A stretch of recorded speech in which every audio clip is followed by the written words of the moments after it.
এটা কি হলো তখন? এটা হবে যে এই স্বপ্নটা পূরণ করতে গেলে আমার সব দিক দিয়ে যাচ্ছে। অনেকে দেখা যাচ্ছে জমি বিক্রি করে দিচ্ছে, অনেকে দেখা যাচ্ছে অনেক দিন ধরে টাকা পয়সা জমায় দেন, একটা বাইক কিনছে, পরে দেখা গেল যে বাইকে ফিউল ভরার টাকা নাই। অনেকে বাড়ি করতেছে, অথচ দেখা যাচ্ছে দোতলা ফাউন্ডেশনের বাড়ি করছে, একতলায় কমপ্লিট হচ্ছে না, আর বাদ বাকি যে আর তার কাছে আর টাকাও থাকতেছে না।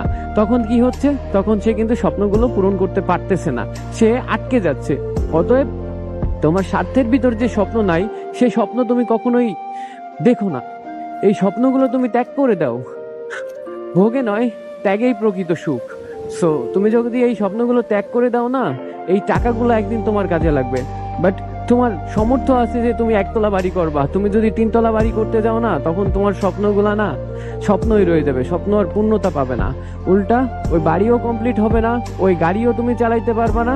শেষমেশ দেখা যাচ্ছে যেতটুকু করছো সব বিক্রি করে দিতে হবে, আর নয় অনাহারে মরতে হবে। তাই ভাই, সব স্বপ্ন পূরণ করতে নেই, কিছু স্বপ্ন অপূর্ণতাই ভালো।